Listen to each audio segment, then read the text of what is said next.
Friends అందరికీ నమస్కారం. తీవ్ర ప్రమాదంలో మంచు విష్ణు కుటుంబం. ఆందోళనలో కుటుంబ సభ్యులు. అసలు ఏం జరుగుతుంది, ఏంటి వివరాలు తెలుసుకుందాం. వీడియో పూర్తిగా చూడండి. అలాగే తప్పకుండా ఒక లైక్ చేయండి. మరిన్ని అప్డేట్స్ కోసం ఛానల్ని సబ్స్క్రైబ్ చేసుకోండి. ప్రభుత్వం నుంచి వచ్చే ముఖ్యమైన అప్డేట్స్ అన్నీ కూడా ఎప్పటికప్పుడు మన ఛానల్ ద్వారా మీకు ముందుగానే తెలియచేయడం జరుగుతుంది. అలాగే వీడియోని ఒక లైక్ చేశారంటే మరింత మందికి ఇన్ఫర్మేషన్ చేరుతుంది. ఇంకా వివరాల్లోకి అయితే వెళ్ళిపోదాము.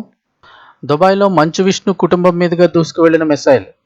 ప్రస్తుతం దుబాయ్లో ఇరాన్ జరిపిన క్షిపణి దాడులు. ఇరాన్ అయితే క్షిపణి దాడులు జరుపుతున్న సంగతి తెలిసిందే. ఆ సమయంలో టాలీవుడ్ నటుడు మంచు విష్ణు తన కుటుంబంతో కలిసి అక్కడే ఉండటం, వారి మీదుగా క్షిపణి దూసుకు వెళ్లడంతో వారు తీవ్ర ఆందోళనకు గురవుతున్నారు.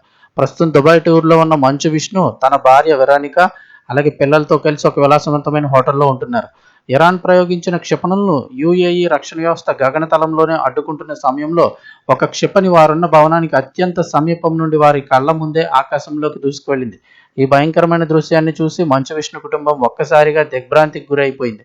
ఈ క్షిపణి ప్రయాణించిన వేగానికి, దాని వెనుక వచ్చిన భారీ శబ్దానికి హోటల్ కిటికీలు కూడా వణికిపోయాయని అయితే సమాచారం. అంటే అది వెళ్ళిన వేగానికి, ఆ వెనక ఉన్న శబ్దానికి మొత్తం అక్కడంతా కూడా అదిరిపోయింది అంటున్నారు.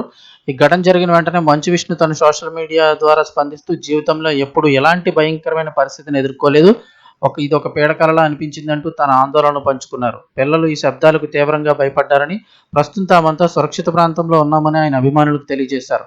వార్త తెలిసిన వెంటనే మంచు మోహన్ బాబు ఇతర కుటుంబ సభ్యులు, అభిమానులు తీవ్ర ఆందోళన చెందారు.